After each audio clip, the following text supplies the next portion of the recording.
2025년 9월 25일 목요일 참 좋은 날 오늘의 묵상입니다. 사랑하는 허그의 묵상 가족 여러분, 어제에 이어서 오늘 우리가 부모와 자식과의 관계에서 오늘은 자식의 입장에서 부모를 생각하는 그런 마음으로 말씀을 나눴으면 합니다. 오늘 함께 볼 묵상 본문은요, 마가복음 7장 9절에서 13절입니다. 제가 유튜브 썸네일에는 이걸 다 실을 수가 없어서 10절만 쉬운 성경 버전으로 올렸는데요. 오늘 쉬운 성경 버전으로 9절에서 13절까지 읽어드리겠습니다. 마가복음 7장입니다. 예수님께서 그들에게 말씀하셨습니다. 너희는 너희의 전통을 지키려고 하나님의 명령을 그럴듯하게 무시하는구나. 모세는 내 아버지와 어머니를 공경하여라. 아버지나 어머니를 욕하는 사람은 반드시 죽으리라고 하였다. 그러나 너희는 아버지나 어머니에게 드리려던 것이 고르반, 즉 하나님께 드리는 예물이 되었다고 하면 그만이라고 한다. 그래서 자기 아버지나 어머니에게 아무것도 드리지 못하게 한다. 그러므로 너희는 너희들의 전통으로 하나님의 말씀을 깨트리고 있다. 너희는 이와 같은 일을 많이 하고 있다. 아멘. 자, 이 말씀을 오늘은 제가 유진 피터슨의 메시지 성경으로도 읽어드리도록 하겠습니다. 예수께서 계속해서 말씀하셨다. 그래, 잘도 하는구나. 너희는 종교의 유행을 따르는데 거추장스러워지 않도록 하나님의 계명을 저버리고 있다. 모세는 너희 부모를 공경하라고 했고 또 누구든지 부모를 욕하는 사람은 반드시 죽여야 한다고 했다. 그러나 너희는 부모에게 드려야 할 것이 있어도 부모 대신에 하나님께 예물로 바쳤습니다. 말하면서 그 계명을 회피하고 있다. 아버지나 어머니에 대한 의무를 그렇게 모면하고 있는 것이다. 너희는 하나님의 말씀을 지워버리고 그 자리에 아무 것이나 원하는 대로 써넣는다. 너희는 이 같은 일을 다반사로 한다. 아멘. 여러분, 어제 요게벳의 노래를 가지고 우리가 자식을 키우는 부모의 입장에서 자식들에게 어떤 마음으로 하나님께 그 자식을 위한 마음으로 올려주는지를 우리가 함께 나누어 보았습니다. 그런데 오늘은 자식의 입장에서 제가 부모님에게 우리가 어떻게 해야 하는지에 대해서 좀 같이 나누고 싶습니다.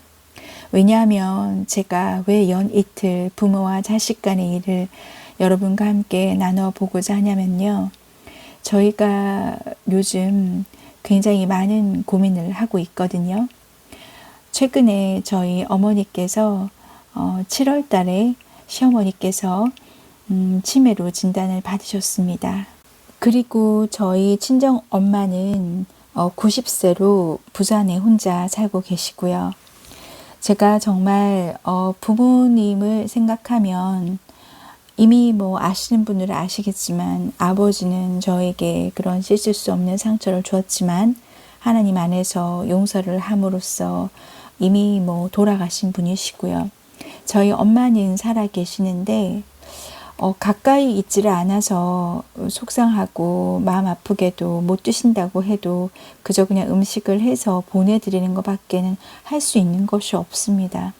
그래서 제가 항상 저희 어머니한테 최선을 다해서 그래도 대하면서 하나님 앞에 드리는 기도가 있습니다. 하나님, 제가 저희 어머니 잘 보살펴 드릴 테니까 하나님께서 우리 엄마 멀리 계셔서 자주 뵙지도 못하는데 하나님께서 우리 엄마 건강하게 살아 계시는 동안 그렇게 하나님께서 돌봐주세요 라고 기도를 하며 지내고 있습니다. 그런데 7월 달에 치매를 진단받으신 저희 어머니께서 지금 이제 나이가 드시면서 골절이 생기셨어요. 넘어지시면서 엉덩이와 골반에 골절이 생기면서 급성기 병원을 거쳐서 지금 더 이상 어떻게 수술도 할 수 없는 상황이니까 얼마나 많이 아프시겠습니까? 그래서 거기서 한 3주 정도 이제 입원해서 치료를 받으시다가 재활을 이제 하셔야 돼가지고 재활병원인 재활을 굉장히 잘하는 노인 전문 병원으로 이동을 해드렸습니다. 여러분, 그래서 제가 어머니께 이렇게 약속을 해드렸어요.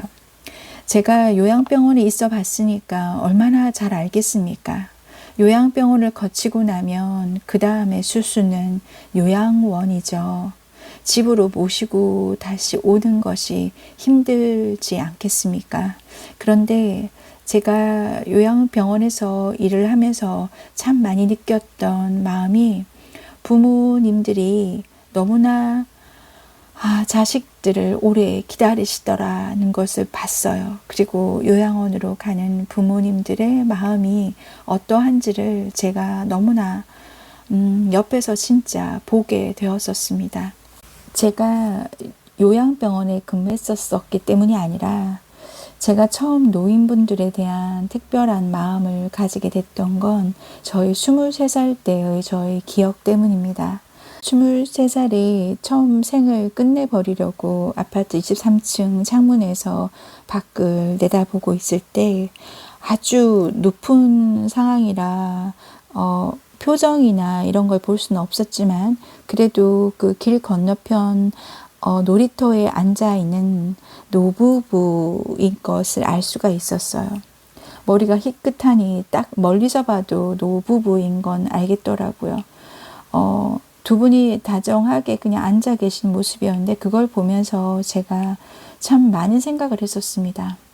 나는 23년밖에 안 살았는데 이렇게 사는 게 힘들어서 생을 끝내버리려고 하는데 저 노인분들은 어떻게 저 나이가 될 때까지 자기 스스로 목숨을 끊지 않고 저 나이까지 살 수가 있을까? 저한테는 정말 큰 숙제 같은 정말 마음이었어요. 어떻게 저 나이까지 저렇게 살 수가 있지? 나는 저 나이까지 살 수가 없을 거라 생각을 하는 상황에서 그때도 굉장히 대단하다라는 생각이 들었었는데 제가 나중에 건강해지면서 이제 간호사로서 오래 일을 하면서 요양병원에서 노인분들을 보면서 각별한 마음이 참 많이 들었습니다. 애틋한 마음이었던 거죠. 그분들의 아픔과 슬픔을 바로 옆에서 지켜보고 있었던 저였기 때문에 그랬던 것 같아요. 여러분, 오늘 말씀에서 고르반이라고 하는 것은요, 뭐냐면 예수님께서 외식하는 것에 대해서 구체적으로 예를 제시하면서 고르반이라고 한 거죠. 하나님께 바친 헌물이라는 뜻의 아람어입니다. 예수님 당시에는 아람어가 통용이 되었었으니까요.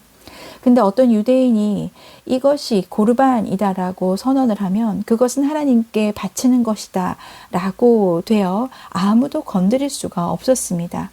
원래 부모님을 봉양하는 데 사용하는 데 재물이라도 고르반이라고 선언하면 성전에 바치게 되는 것이니까 그 돈을 내고 그런데 취소할 수도 있었던 거거든요. 그러니까 부모님을 봉양하기가 싫어서 일단 고르반이라고 해놓고 부모님이 돌아가시고 나서나 돌아가시지 않았다 하더라도 나중에 취소할 수 있었습니다. 예수님께서는 이 전통을 지적하시는 거죠. 하나님께서 부모를 공경하라는 율법을 주셨는데 하나님을 더 사랑해야 한다는 명목으로 부모님을 봉양하는 데 사용해야 할 그 재물을 고르반이라고 하면 부모를 봉양하는 데 쓰지 않아도 된다고 하는 것이 정말 하나님의 계명보다 전통을 더 중시하는 외식하는 모습이라는 걸 정확하게 지적하신 것입니다.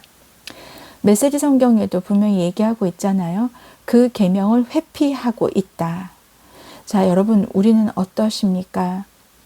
부모님께서 우리에게 늘 우리가 바라는 대로 사랑을 주었던 추억만 있는 것은 아닙니다. 저 또한 더 잘 아시겠지만 여러 간증에서 나누었지만 아버지가 저에게 좋은 아버지가 아니었잖아요. 뭐 그렇게 돌아가셔서 그렇지만 지금 저는 어머님 그리고 또 우리 엄마를 저는 최선을 다해서 공경하고 싶습니다. 제가 참 마음이 아픈 게 뭐였냐면요. 저희 어머니가 재활을 지금 하기 위해서 요양병원에 계시지만 제가 어머니께 말씀드렸습니다. 어머니 재활 열심히 하셔가지고 나중에 제가 저희 남편 목사님과 어머니 모시겠습니다 라고 어머니한테 말씀드렸어요. 그 얘기가 어머니께는 큰 재활의 의지를 불태울 수 있는 그런 동기부여가 되리라고 저는 생각합니다. 그런데 어머니께서 제가 했던 얘기 중에서 어머니 그렇게 재활을 잘 하셔야 제가 나중에 어머니 모시고 와서 집에서 밥도 차려드릴 수 있고 그렇게 어머니 목욕도 시켜드릴 수 있고 그렇다라고 말씀을 드렸는데요. 제가 되게 울컥할 만큼 우리 어머니께서 하셨던 말씀이 있었습니다. 밥 안 차려줘도 된다. 나 그냥 사랑만 해주면 된다 라고 하시는 거예요. 치매가 걸리신 어머니께서 그 말씀을 하시는데 제가 그 얘기를 전화로 듣고 엄청 울컥한 마음을 숨기느라고 참 혼이 났었습니다. 밥을 안 차려줘도 된다. 사랑만 해주면 된다. 여러분 그 말씀은 무슨 얘기일까요? 지금 내가 사랑받지 못하고 있다라고 느꼈기 때문에 그렇게 말씀하신 게 아닐까요? 저는 그 말을 듣고 되게 마음이 아팠습니다. 다음날 아침에 교회 가서 기도를 하는데 저희 어머니가 많이 외로우시구나 라는 생각이 들더라고요. 여러분 때로는 부모님께서 우리가 원하시는 방법으로 사랑하며 키우지 않으셨을 수도 있습니다. 하지만 하나님께서 내 부모를 공경하라. 주 안에서 너희 부모에게 순종하라. 이것이 옳으니라. 내 아버지와 어머니를 공경하라. 이것은 약속이 있는 첫 계명이니 이로써 내가 잘되고 땅에서 장수하리라. 아멘. 에베소서 6장 1절에서 3절 말씀이죠. 우리가 부모님에게 어떤 사랑을 받았다라고 하기 전에 그냥 하나님 아버지께서 원하시는 바가 아버지와 어머니를 공경하라 라고 하시는 것이 사람에 대한 계명의 첫 계명이라면 그것만으로 우리는 순종해 드릴 수 있으면 참 좋겠습니다. 함께 기도할게요. 하나님 아버지 하나님께서 우리에게 주신 계명을 순종할 마음을 주시기를 아버지 하나님 간절히 바라고 원합니다. 우리는 때로는 개보다도 못하게 부모님을 대하고 있는 것 같다라는 생각을 합니다. 하나님 아버지, 우리가 사랑하는 반려견처럼만 어머님, 아버님을 그렇게 대할 수 있다면 얼마나 좋을까요? 하나님 아버지, 우리도 나이 들어 가는데 부모님을 정말 공경하지 못한다면 하나님께서 기뻐하지 않으시리라 생각합니다. 모든 것을 다 내려놓고 자르더라도 하나님께서 원하시는 바가 내 부모를 공경하라라고 하는 거라면 그 명령에 순종할 수 있는 우리 마음이 될 수 있도록 주님, 우리의 마음을 다시 한 번 더 다잡게 도와주시옵소서. 하나님께서 그리하실 줄 믿고 예수 그리스도 이름으로 기도합니다. 아멘. 아멘 하신 옥을 묵상 가족 여러분, 부모님에게 우리가 어떠한 사랑을 받았던 상관없이 우리가 자녀로서 부모에게 공경하기를 원하시는 아버지의 권면을 그대로 받는 우리가 되면 참 좋겠습니다. 오늘도 승리하십시오.